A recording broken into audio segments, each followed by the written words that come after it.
Baltimore, Maryland, by the name of George Herman Ruth, commonly referred to as the Babe. Great left-handed pitcher. He helped the Red Sox win the World Series 1915, 1916, and 1918. We had won 5 of the first 15 World Series. Of course, Ruth also demonstrated a great ability to hit, and to hit for power. In 1919, the Red Sox team hit 33 home runs. Babe Ruth had 29 of them. He was making $10,000 at the time, and he went to the owner of the Red Sox at the end of the 19th season. He was looking to double his salary. Harry Frazese was the owner, and he was more interested in producing Broadway shows than winning baseball championships. Didn't care much for Babe's lifestyle, which was colorful. So the day after Christmas, 1919, he sold Babe Ruth to the Yankees for $125,000. Harry didn't stop there. He sold and traded nearly every player from the 1918 championship team. By 1923, there wasn't one player left from that championship year. And in the 20s, we went down to the bottom of the American League.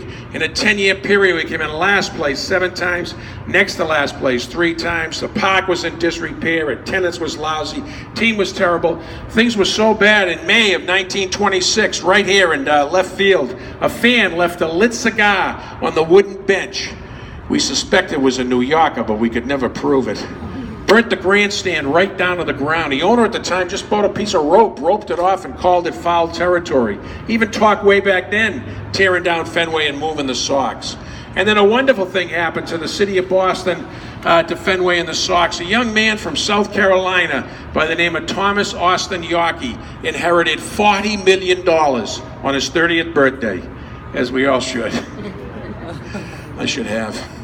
But his uncle was a baseball owner. He wanted to be a baseball owner. He didn't want any team in baseball, though. He wanted the worst team in baseball in the worst park in baseball. Fenway and the Sox were #1 in both. 1933, Tom paid $1.2 million for Fenway Park, and he immediately put $1.5 million into renovating Fenway Park. And most of the renovations he gave us from 1934 are still what you see today, certainly what you feel today. He took the center field bleacher structure down, gave us the bleacher structure as you see it today. He built the grandstand out all the way out from right field, all the way out here to left field. He put the roof over the grandstand. He gave us our famous obstructed view poles. He gave us these blue seats. These are the original wood, the original iron from 1934. And we keep them for obvious reasons. They're just so comfortable. We keep them because they're historic. Generations upon generations sitting in the exact same blue seats, watching our beloved Red Sox. We love that generational connection. And then Yawkey gave us Fenway's most iconic image, the Green Monster. Baseball's going from the dead ball era to the live ball era, so more and more balls were flying out of that flying over that wooden fence, and just beyond it in the 30s on Lansdowne Street were car dealerships. So Yawkey didn't mind writing out the checks for the car damage, but he noticed the buildings had also gotten a little taller. So he took down that wooden fence, gave us the wall to the height it is today, 37 feet, 2 inches tall. 2 years later, still not quite tall enough, he put a 23-foot high net on top of Fenway's left field wall. And not much changed to Fenway during Yawkey's ownership, a few cosmetic changes here and there, but basically we stayed exactly the same.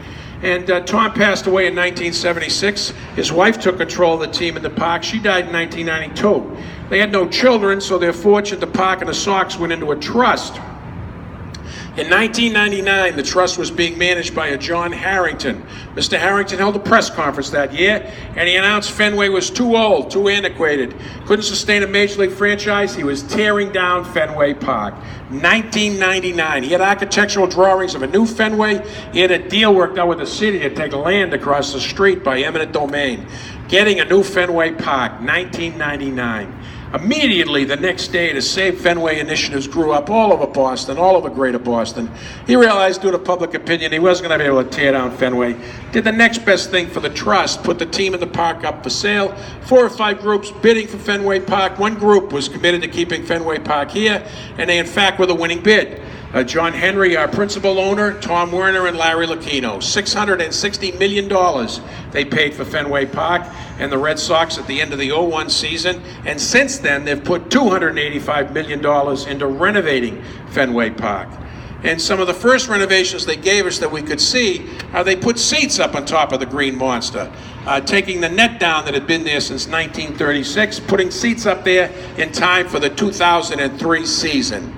And that's going to be our next stop on the tour. But before we leave the grandstand, are there any questions?